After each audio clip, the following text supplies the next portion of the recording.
नमस्कार दर्शकों, बहुत बहुत स्वागत है आप सभी का इस बेहद ही खास कार्यक्रम बिहार बिहान में। और मैं हूं आज आपके साथ नेहा निमिषा। आज हमारे साथ जो बेहद ही खास मेहमान मौजूद हैं वो हैं समीर परिमल।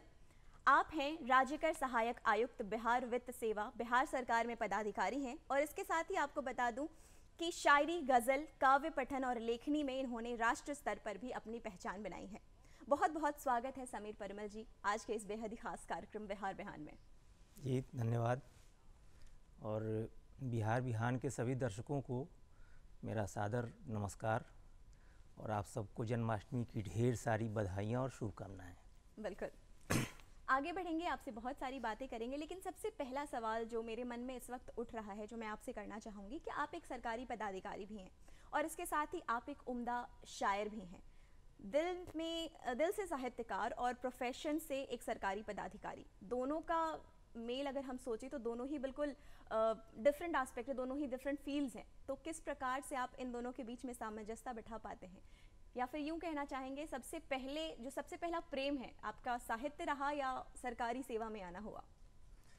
साहित्य जो है वो अंदरूनी चीज़ है, तो साहित्य ही पहला प्रेम रहा है, कभी भी रहा है। सरकारी पदाधिकारी तो मैं हाल में बना हूँ 3 साल पहले, और साहित्य तो बचपन से है और रग रग में है, वो मेरी संस्कृति में है। और आप इजाज़त दे तो 2-3 पंक्तियों के साथ मैं आज के कार्यक्रम की शुरुआत करूं। बिल्कुल। कि जागती आँखों में कुछ सपने लिए आ जाइए, जागती आँखों में कुछ सपने लिए आ जाइए, हम जलाएंगे उम्मीदों के दिए आ जाइए, हम जलाएंगे उम्मीदों के दिए आ जाइए। सीख लीजिए मुश्किलों में खिलखिलाने का हुनर, सीख लीजिए मुश्किलों में खिलखिलाने का हुनर, लब पे गम की दास्तां मत लाइए आ जाइए। और एक शेर ये कि दास्तां लंबी है पन्ने कम हैं उस पर शर्त ये, दास्तां लंबी है पन्ने कम हैं उस पर शर्त ये, छोड़ने दोनों तरफ हैं हाशिए आ जाइए। क्या बात है, क्या बात है, बहुत ही खूबसूरत। इसके साथ ही जैसा कि मैंने ऊपर सवाल किया आपसे कि सरकारी पदाधिकारी और शायरी, तो आपका एक शौक़ और दूसरा आपका प्रोफेशन, दोनों के बीच में सामंजस्य किस प्रकार से बैठा पाते हैं? क्योंकि यदि हम अधिकतर व्यक्तियों की बात करें तो एक बार जब अपने प्रोफेशन में आ जाते हैं, जब अपने काम में लीन हो जाते हैं, तो कहीं ना कहीं जो उनका शौक़ होता है वो धीरे धीरे पीछे छूटता हुआ नज़र आ रहा होता है। लेकिन आपने इन दोनों को ही बखूबी निभाया है, साथ लेकर चल रहे हैं, वो भी इतनी खूबसूरती से। तो इसके पीछे का राज क्या है, हम जानना चाहेंगे। ये कहीं कोई समस्या नहीं है, साहित्य आदमी को संवेदनशील बनाता है जी। और आप प्रशासन में हों या किसी बड़ी जिम्मेदारी के पद पर हों या किसी भी काम में हों, तो अगर आप संवेदनशील हैं तो निश्चित रूप से आप कार्य का संपादन अच्छे ढंग से कर पाते हैं और देश हित जनहित में उसका उपयोग कर पाते हैं।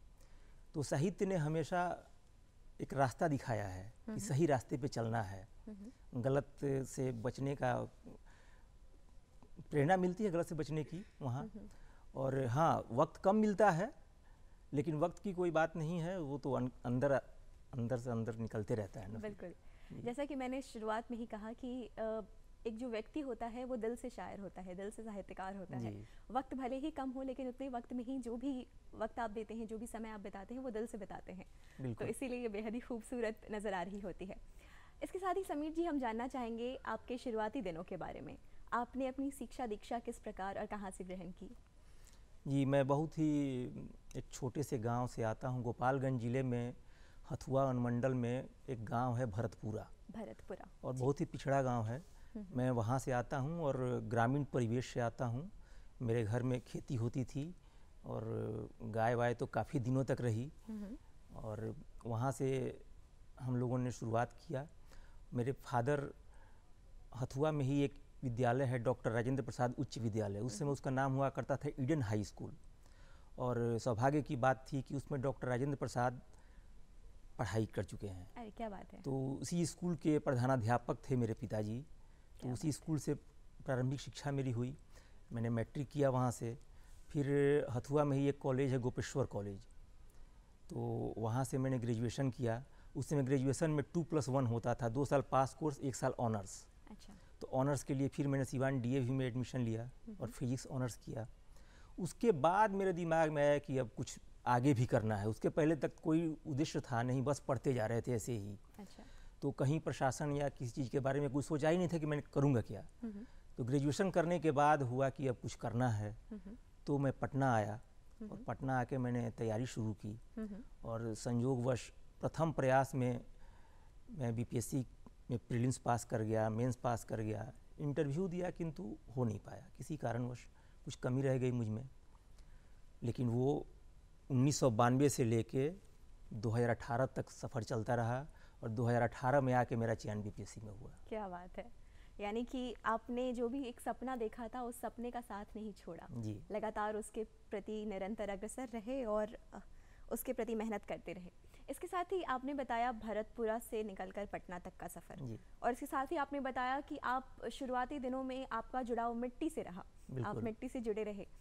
तो हम आपसे जानना चाहेंगे आपके परिवार के बारे में सबसे पहले, तो कि आपके परिवार का माहौल कैसा था, पठन पाठन वाला माहौल था, कैसा था? जैसा कि आपने बताया आपके पिताजी स्वयं एक प्रधानाध्यापक थे, तो हम जानना चाहेंगे कैसा माहौल था? बहुत स्ट्रिक्ट होते थे कि पढ़ाई करनी है, कैसा था? नहीं, स्ट्रिक्ट माहौल बिल्कुल नहीं था।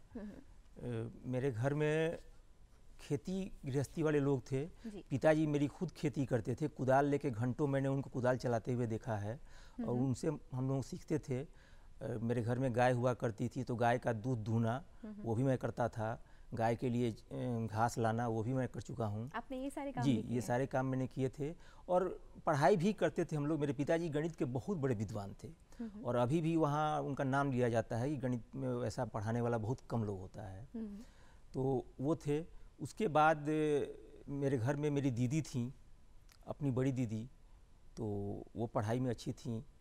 और मेरे चाचा लोग जो थे, क्योंकि संयुक्त परिवार था, तो वो लोग भी शिक्षा से जुड़े हुए थे। तो शुरू में शिक्षा का माहौल ज़्यादा था, खेती बाड़ी के साथ साथ शैक्षणिक और सांस्कृतिक माहौल बहुत अच्छा मिला मुझे।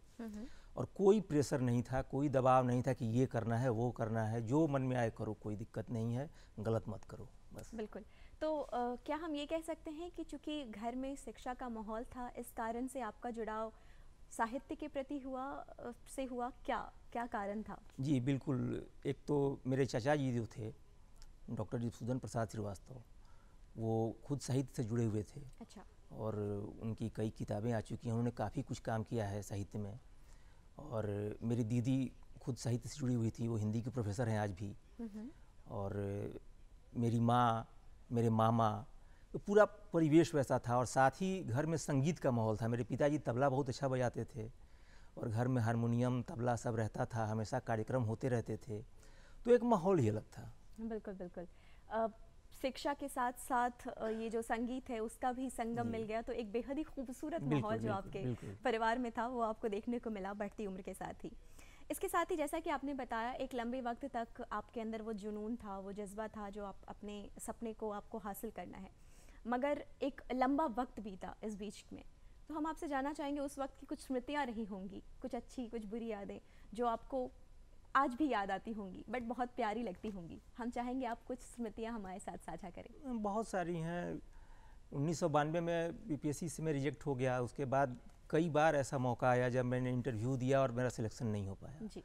1999 में उस समय के तत्कालीन मुख्यमंत्री राबड़ी देवी जी थी और बीपीएससी द्वारा शिक्षक की नियुक्ति की गई, प्राथमिक शिक्षक की।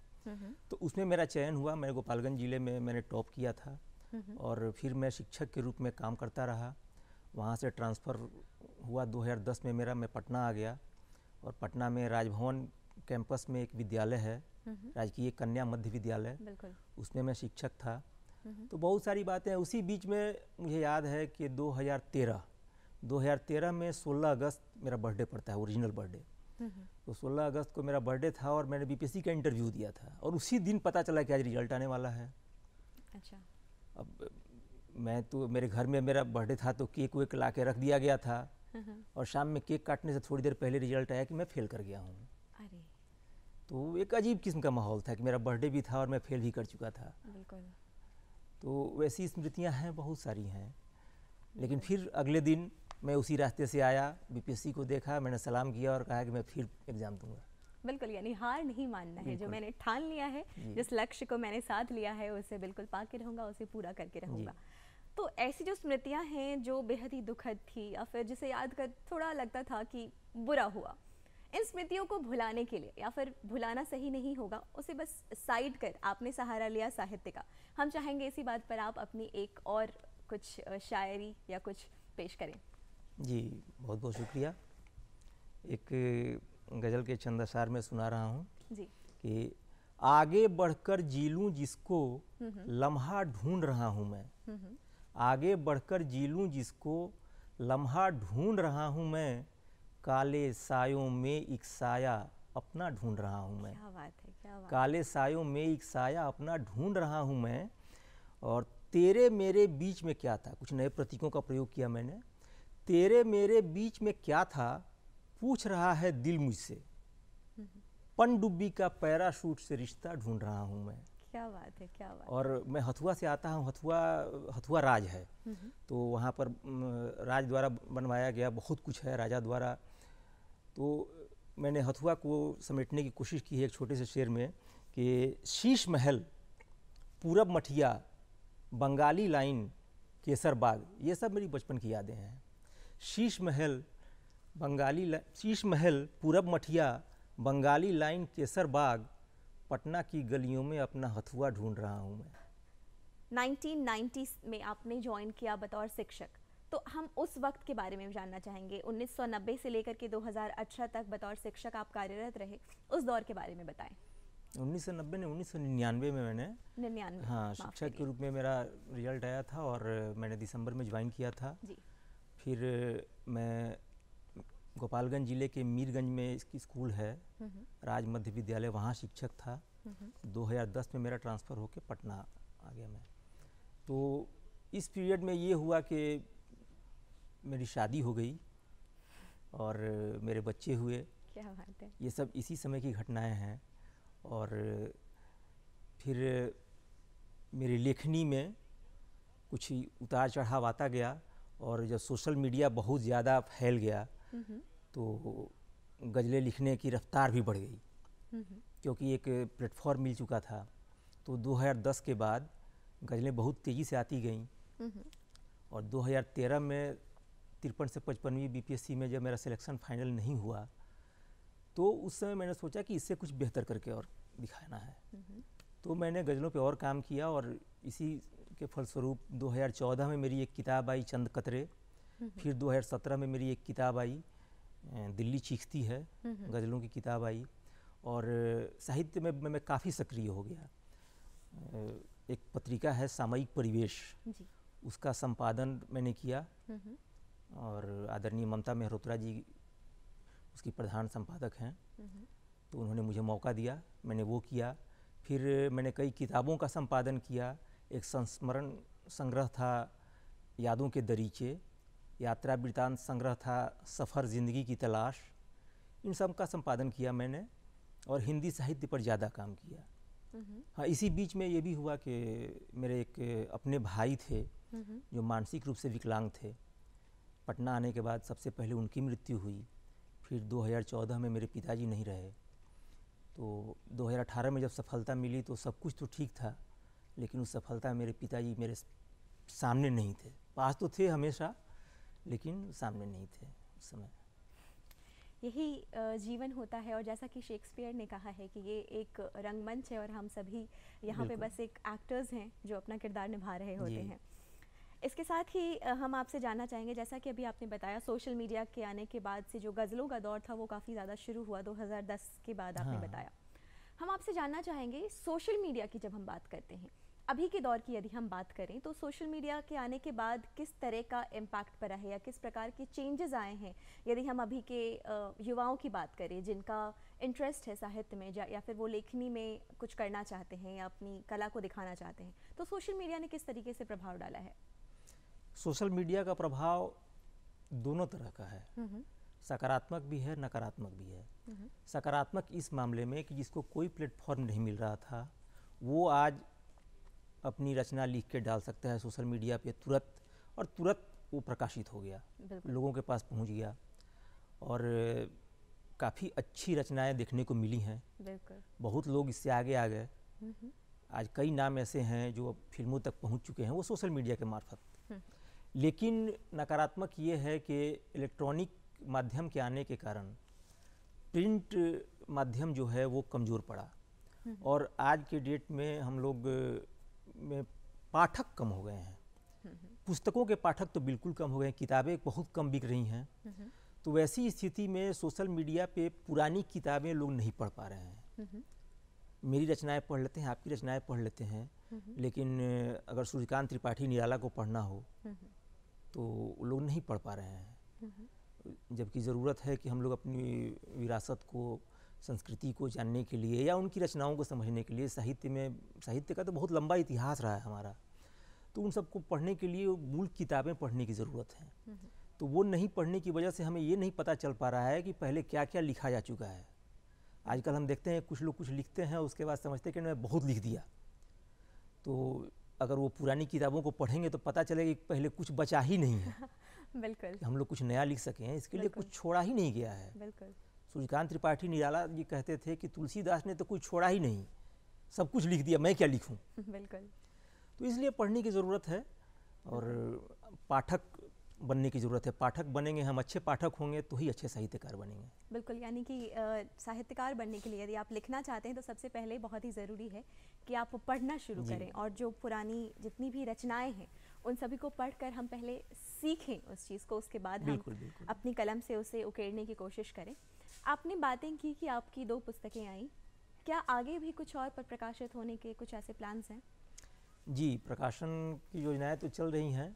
व्यस्तता की वजह से और फिर कोरोना की वजह से काफ़ी कुछ परेशानियां आई हैं, रचनाओं की कमी नहीं है। और सबसे पहले तो मैं अपने पिताजी की स्मृति में एक पुस्तक निकालने जा रहा हूँ, वो प्रकाशित होने ही वाली है। उस पुस्तक का नाम है बबुआ एक विरासत। मेरे पिताजी को लोग बबुआ के नाम से बुलाते थे, तो उनकी स्मृति में ये पुस्तक है और लोगों ने संस्मरण लिखा है उनके बारे में, वो है। उसके बाद गज़लों की एक और मेरी किताब आएगी और एक उपन्यास पर भी काम चल रहा है। बिल्कुल। हम वापस से आपको पुराने दिनों में लेकर जाना चाहेंगे समीर जी, और आपसे जानना चाहेंगे कि आपने बताया आपके परिवार में पठन पाठन का माहौल था, इसके साथ संगीत भी था, कला से भी आपका जुड़ाव रहा, आप मिट्टी से जुड़े हुए रहे। इस बीच में आपने बीपीएससी के लिए भी कोशिश की, जो आपने क्वालिफाई भी किया। तो हम आपसे जानना चाहेंगे कि बीपीएससी और इसी बीच में आपने आपका लेखनी में इंटरेस्ट, इस दोनों को आप को ही आपने कायम रखा, यानी कि उस दौर में आपने पढ़ाई बहुत की होगी? पढ़ाई बहुत ज़्यादा मैंने की नहीं कभी।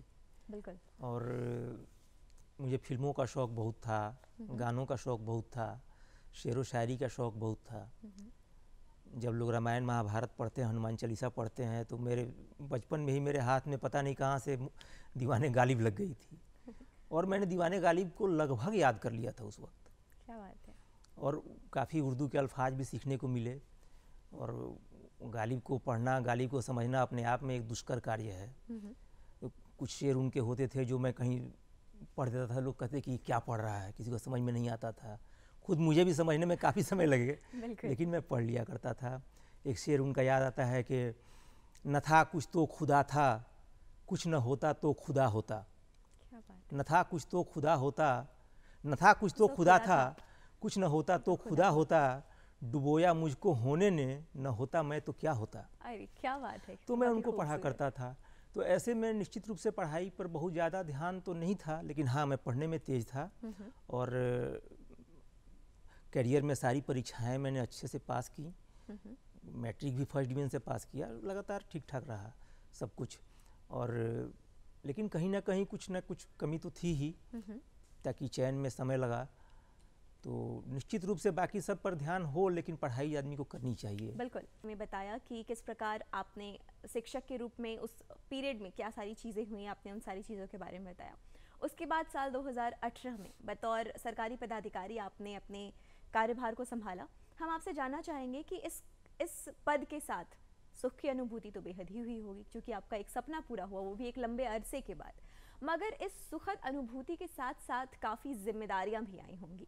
तो हम आपसे जानना चाहेंगे कि उन जिम्मेदारियों के बारे में सबसे पहले आप बताएं कि आप बतौर जो आपका पद है उसके बारे में आप पहले हमारे दर्शकों को बताएं कि किस प्रकार से सरकार और किस प्रकार से जनता के लिए आप कार्य कर रहे होते हैं, आपका विभाग कार्य कर रहा होता है। जी, मैं बिहार सरकार के वाणिज्य कर विभाग के अंतर्गत राज्य कर सहायक आयुक्त के पद पर कार्यरत हूँ। बिल्कुल। और फिलहाल पटना दक्षिणी अंचल में मेरी पोस्टिंग है। वाणिज्य कर विभाग राजस्व का सबसे बड़ा स्रोत है और अक्सर आप लोगों ने सुना होगा GST, goods and services tax. तो हम लोग खासकर जीएसटी देखते हैं और राजस्व किसी भी देश के विकास के लिए सर्वाधिक आवश्यक तत्व है। राजस्व के बगैर कोई डेवलपमेंट का काम नहीं हो सकता है। तो हम लोग बिहार सरकार के लिए, केंद्र सरकार के लिए, दोनों के लिए राजस्व की आपूर्ति सुनिश्चित करने का प्रयास करते हैं।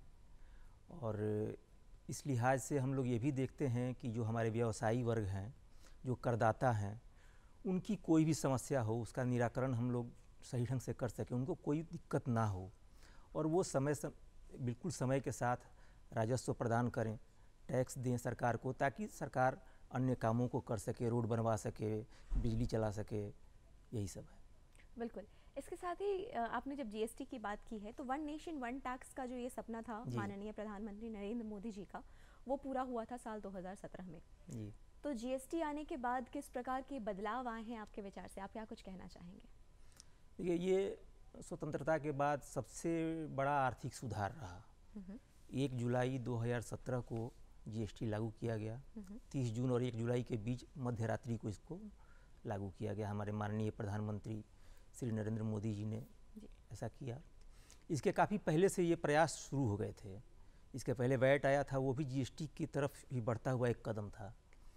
और वन नेशन वन टैक्स के कंसेप्ट से फ़ायदा ये हुआ कि पहले होता था कि आप कोई सामान खरीद रहे हैं, किसी अन्य राज्य में खरीद रहे हैं, वहाँ पर कीमत अलग है, यहाँ कीमत अलग है, क्योंकि राज्यों के अलग अलग टैक्स होते थे। ये सभी टैक्सेज को ख़त्म करके, अप्रत्यक्ष करों को, टैक्स 2 प्रकार के होते हैं, प्रत्यक्ष कर, अप्रत्यक्ष कर, सभी अप्रत्यक्ष करों को ख़त्म करके और एक टैक्स बना दिया गया जीएसटी, वस्तु एवं सेवा कर। और उस पर एक कैस्केडिंग इफेक्ट होता है कि टैक्स के ऊपर टैक्स, टैक्स के ऊपर टैक्स, ये प्रभाव खत्म हो गया तो बहुत सारी चीज़ों की कीमतें कम हो गई।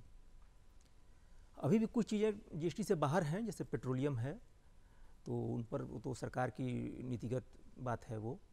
लेकिन इससे सबसे बड़ा फ़ायदा ये हुआ कि अब एक रेट है, एक टैक्स है, हर वस्तु पर एक रेट है। कुछ वस्तु ऐसे हैं जिस पर अलग अलग टैक्स का स्लैब बटा हुआ है, लेकिन एक वस्तु पर एक ही टैक्स है और पूरे देश में वो लागू है। बिल्कुल।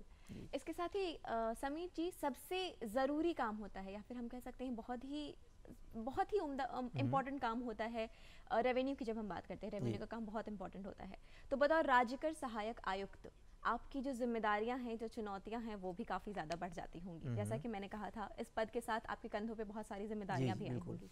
तो उस पीयर प्रेशर में आप खुद को किस तरीके से काम रख पाते हैं और इसके साथ ही निरंतर खुद को अग्रसर आगे की ओर प्रेरित किस तरह से करते हैं कि आप अग्रसर रह सकें? प्रेरित करने के लिए तो साहित्य है ही मेरा, और ये तो हर आदमी को भी सोचना है कि देश हित में, राज्य हित में कार्य करें। तो हम लोग भी देश हित में, राज्य हित में और राजस्व हित में कार्य करते हैं। और वो मेरा ही लिखा हुआ है कि खूबसूरत तमाम तस्वीरें दिल की गहराइयों में गुम कर दी, खूबसूरत तमाम तस्वीरें दिल की गहराइयों में गुम कर दी, एक शायर ने ज़िंदगी अपनी टैक्स की फाइलों में गुम कर दी। क्या बात है, बहुत ही खूबसूरत, बहुत ही खूबसूरत। इसके साथ ही हम आपसे जानना चाहेंगे, सबसे पहले तो आपकी शायरियों की यदि हम बात करें तो आपका जो लगाव था वो उर्दू से किस प्रकार से हुआ, सबसे पहले हम उसके बारे में जानना चाहेंगे। वो मैंने बताया कि बचपन से ही एक तो फिल्मी गाने सुनने का शौक़ था जी। घर में लोग फिल्मी गाने गाते थे, गुनगुनाते थे, तो आप देखेंगे उस वक्त के गानों में उर्दू के अल्फाज काफ़ी आते थे। और उस समय गीतकार जो हुआ करते थे, साहिल लुधियानवी, शकील बदायूनी, मजरू सुल्तानपुरी, तो उन सब के गीत हम लोग सुनते थे। तो उसमें जो उर्दू अल्फाज आते थे उनका मतलब तो हम लोग बिल्कुल समझ चुके थे, अब कहीं कोई दिक्कत ही नहीं। इधर जब शायरी वायरी करने लगे हम लोग तो फिर ज़रूरत के हिसाब से मैंने डिक्शनरी भी ली उर्दू की, और साथ ही मैंने एक काम किया कि बिहार सरकार का एक कार्यक्रम चलता है, राजभाषा विभाग के अंतर्गत उर्दू निदेशालय है, और वो प्रत्येक वर्ष उर्दू सिखाने का कार्य करता है। अच्छा। उर्दू की पढ़ाई की जाती है। तो मैंने बाकायदा उसमें पढ़ाई की और उर्दू लिपि को पढ़ना लिखना सीखा। बिल्कुल। इसका लाभ मुझे मिला। बिल्कुल, यानी कि आपने प्रॉपर वे में जो भी आपका शौक़ था उसे परसू किया, पहले उसे सीखा, उसके बाद आपने अपनी कलम से उकेरना शुरू किया। जी। शायरी की जब हम बात करते हैं तो कहा जाता है कि शायरी खामोशी की ज़ुबान होती है। बिल्कुल। हम आपसे चाहेंगे कि आप अपनी कुछ रचनाएं हमारे दर्शकों के साथ साझा करें, क्योंकि जैसा कि मैंने शुरुआत में ही बताया था कि आपने शायरी, गज़ल, काव्य पठन और लेखनी में राष्ट्रीय स्तर पर अपनी पहचान बनाई है, और इसके साथ ही आपको कई सारे सम्मानों से भी नवाजा गया है। तो हम चाहेंगे कि हम आपकी ही ज़ुबानी, इस वक्त चूँकि ये मौका मिला है तो हम चाहेंगे आपकी ज़ुबानी, हम आपकी ही कोई रचना सुनना चाहेंगे। जी, शुक्रिया। मैं एक रचना सुना रहा हूँ।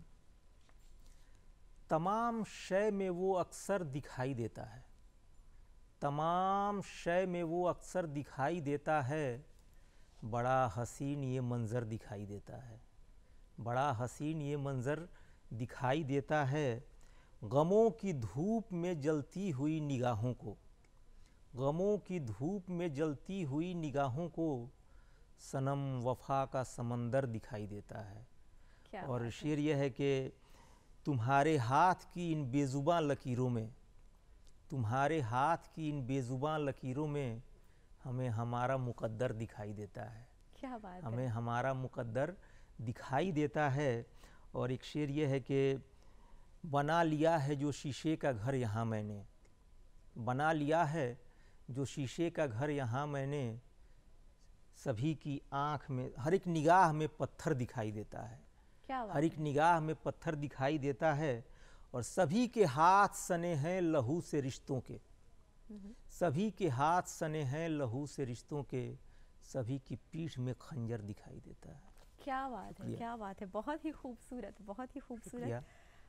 इसके साथ ही हम आपसे जानना चाहेंगे, चूँकि जब शायरी की बात हुई है तो हम आपसे और भी काफ़ी सारी चीज़ें फ़िलहाल सुनना चाहेंगे, लेकिन आपकी इतनी सारी रचनाएं हैं, आपने 2 पुस्तकें प्रकाशित की है और पुस्तकें आपकी प्रकाशित होने वाली हैं। आपसे जानना चाहेंगे आपकी जो सबसे फेवरेट कोई रचना होगी आपकी खुद की, वो कौन सी है? ये बता पाना थोड़ा मुश्किल है बतौर साहित्यकार, मैं जानती हूँ, मगर फिर भी जो एक बेहद ही खूबसूरत रचना हो, जो या फिर आपने एक बेहद ही खूबसूरत वक्त में लिखा हो, या फिर उसके साथ एक बहुत खूबसूरत याद जुड़ी हो, हम चाहेंगे आप साझा करें। शायर के लिए बहुत मुश्किल होता है ये बताना, क्योंकि हर रचना उसकी संतान के समान होती है। बिल्कुल। तो कौन बच्चा प्रिय है ज़्यादा, वो कहना मुश्किल है। ये सवाल बहुत ही कठिन होता है। तो कुछ है रचनाएं जो काफ़ी लोकप्रिय भी हुई। एक गज़ल है जो काफ़ी लोकप्रिय हुई, आप कहें तो मैं। बिल्कुल बिल्कुल, स्वागत है। मैं तरन्नुम में सुना दूं क्या 2 लाइन? बिल्कुल, स्वागत है। वो काफ़ी लोकप्रिय है। मैं बनाता तुझे हम सफ़र जिंदगी, काश आती कभी मेरे घर जिंदगी, मैं बनाता तुझे। और इसका एक शेर जो मुझे बहुत प्रिय है, हम फ़कीरों के काबिल रही तू कहाँ, हम फ़कीरों के काबिल रही तू कहाँ, जा अमीरों की कोठी में मर जिंदगी, मैं बनाता। बहुत बहुत शुक्रिया। बहुत ही खूबसूरत, बहुत ही खूबसूरत। इसके साथ ही हम आपसे जानना चाहेंगे कि जब शायरी के प्रति आपका रुझान हुआ तो कौन थे, एक कठिन सवाल मैं आपसे करना चाहूँगी कि कौन से ऐसे शायर थे जो आपके बेहद ही पसंदीदा थे, बेहद ही करीब थे, या फिर आपको उनकी रचनाएं बेहद ही पसंद आती थी? शुरुआत में मैंने बताया कि बचपन में मैं गालिब से प्रभावित था बहुत ज़्यादा, और उस समय की बात है तो उस समय जो आज के बड़े बड़े शायर हैं उस समय नहीं थे वो। फिर धीरे धीरे पढ़ाई के क्रम में वो कम होता गया। हम लोग गज़लें सुनते थे लेकिन बहुत ज़्यादा उस पर ध्यान नहीं दे पाते थे। पढ़ाई का दौर था, वो काफ़ी कठिन दौर था। फिर उसके बाद जब नया दौर आया तो नए दौर में राहत इंदौरी ने काफ़ी प्रभावित किया, और बहुत इच्छा थी उनसे मैं मिलूं, लेकिन ईश्वर की कृपा ऐसी हुई कि उनके साथ कार्यक्रम करने का भी लगातार मौका मिला, और उनका बिहार में जो लास्ट प्रोग्राम था वो मेरे साथ था। क्या बात है। तो हम लोग शेखपुरा में गए थे, तो राहत इंदौरी साहब बहुत अच्छे लगते थे। फिर कुमार विश्वास साहब को हम लोगों ने काफ़ी सुना, और नए दौर में जो नए शायर और कवि पैदा हुए हैं उनमें कुमार विश्वास का योगदान सबसे ज़्यादा है। बिल्कुल बिल्कुल बिल्कुल। क्योंकि उन्होंने मंचों को एक नया रूप प्रदान कर दिया और कवि सम्मेलन को बिल्कुल ही प्रोफेशन से जोड़ दिया। जी बिल्कुल बिल्कुल। इसके साथ ही हम आपसे जानना चाहेंगे, जब साहित्य की बात होती है तो आपके वक्त की जो साहित्य थी या फिर पुराने वक्त की जो साहित्य था और अभी के वक्त का जो साहित्य है, किस प्रकार का बदलाव आया है, आप क्या कुछ कहना चाहेंगे? साहित्य तो समय के साथ, समय का आईना होता है, समाज का दर्पण होता है, तो समय के साथ बदलता है। जब जो चीज़ें थीं, इतिहास के पन्नों को हम देखें कि जब समाज में जो चीज़ें व्याप्त थीं, साहित्य में वैसी चीज़ें आईं। और वर्तमान समय में कोई भी विषय अछूता नहीं है साहित्य से। बिल्कुल। हर चीज़ पे लिखा जाता है, कुछ भी हो उस पर हम लिख सकते हैं। शुरू में ऐसा नहीं था, जैसे गज़लें ही हैं, तो गज़लें पहले हुस्न और इश्क पर केंद्रित हुआ करती थीं। गज़लों का मतलब ही था कि महबूब से गुफ्तगू करना, लेकिन दुष्यंत कुमार के बाद से गज़लों का पूरा रूप बदल गया। आज की तारीख में गज़लें समाज से जुड़ी हुई हैं, हर चीज़ से जुड़ी हुई हैं। अपने दुख दर्द को बयान करते हैं हम लोग, गरीबी की बात करते हैं, बेरोजगारी की बात करते हैं, हर चीज़ें आ जाती हैं। तो ये परिवर्तन साहित्य की विषय वस्तु में हुआ है। तो साहित्य में दो भाग होते हैं ना, कथ्य और शिल्प। तो कथ्य के स्तर पर लगातार परिवर्तन हुए हैं और अभी तो काफ़ी ज़्यादा परिवर्तन हो चुका है। हाँ, शिल्प के स्तर पर शिल्प का पालन किया जाता है और शिल्प में परिवर्तन कुछ खास नहीं होता है। कुछ नया शिल्प कभी कभी आ जाता है, जैसे कुछ नई विधाएं आ गई हैं, जापान से हाइकू आ गया, तो ये सब चलते रहता है। बिल्कुल। जब हमने ये कंपैरिजन किया है उस वक्त के साहित्य की और अभी के साहित्य को लेकर, तो हम आपसे जानना चाहेंगे कि जो अभी के युवा हैं खासकर, जिनका इंटरेस्ट जाग रहा है साहित्य के प्रति, जैसा कि हमें देखने को मिल रहा है, जैसा हमने बात की सोशल मीडिया को लेकर के, तो इन युवाओं को लेकर आप क्या कुछ कहना चाहेंगे? आपको क्या लगता है कि अभी के जो युवा हैं जिनका रुझान साहित्य के प्रति बढ़ रहा है, क्या वो सही तरीके से, क्या वो सही राह पे चल रहे हैं? साहित्य के प्रति रुझान तो कभी भी अच्छी बात है, लेकिन सिर्फ डॉक्टर कुमार विश्वास को देख के हम ये सोचे कि मैं अपना प्रोफेशन वही बना लूँ, तो ये शायद बहुत उचित नहीं है। क्योंकि कुमार विश्वास करोड़ों में एक होते हैं, और सचिन तेंदुलकर को देख के हम क्रिकेटर बन जाएं, क्रिकेट खेलें अच्छी बात है, क्रिकेट खेलना ठीक है, लेकिन सभी लोग तो वहाँ पहुँच नहीं सकते ना। फिर तो अपनी पढ़ाई पर ध्यान देने की ज़रूरत है और साहित्य के प्रति रुझान को कम नहीं होने देना है। साहित्यिक किताबें पढ़ें, रचनाएं जो आए अंदर वो लिखें और विधाओं का सही चयन करें। अगर हम गद्य अच्छा लिख सकते हैं तो गद्य ही लिखें, कोई ज़रूरी नहीं कि हम गज़ल ही लिखें। कुमार विश्वास अगर कविता करते हैं तो हम भी कविता करें, ये कोई ज़रूरी नहीं है, लेकिन उनको सुने, उनको पढ़ें। बिल्कुल, यानी कि पहले पढ़ने की ज़रूरत है। यदि कोई लिखना चाहता है तो उसके लिए उसे पढ़ने की ज़रूरत है, जो संदेश आपने शुरुआत में भी दिया था। इसके साथ ही हम चाहेंगे, चूंकि वक्त की कमी है अब हमारे पास, तो हम चाहेंगे कि आप हमारे जो युवा दर्शक हैं इस वक्त, उनको पहले तो आप संदेश दें कि वो क्या कुछ कर सकते हैं यदि वो साहित्य में आना चाहते हैं, और उनके जीवन को एक सही रूप देने के लिए क्या कुछ कर सकते हैं, आप उसके लिए एक संदेश दें। उसके बाद हम चाहेंगे कि आप उसी संदेश को एक गज़ल या फिर शायरी के रूप में भी कुछ कहना चाहें, तो 2 शब्द कहें। तमाम युवा वर्ग को मैं सलाम करता हूँ। बिहार की युवा शक्ति या पूरे देश की युवा शक्ति, बहुत ताकत है इनमें और कुछ भी कर सकते हैं। तो कुछ भी करें ये सोच के करें कि हम जो भी करेंगे स्वहित के साथ साथ अपने परिवार का, समाज का, राज्य का, देश का, पूरे विश्व का कल्याण हो, विश्व का हित हो उसमें। और पढ़ें, लिखें, नफ़रतों से दूर रह के प्यार मोहब्बत के साथ रहें। और आप में अपार ऊर्जा है, अपार शक्ति है। पानी की एक बूंद से इतनी बिजली सप्लाई हो जाती है, तो फिर हमारे शरीर में तो इतना खून है, इतना पानी है, बहुत कुछ कर सकते हैं। बिल्कुल। सकारात्मक सोच की आवश्यकता है, निराश न हो कभी भी।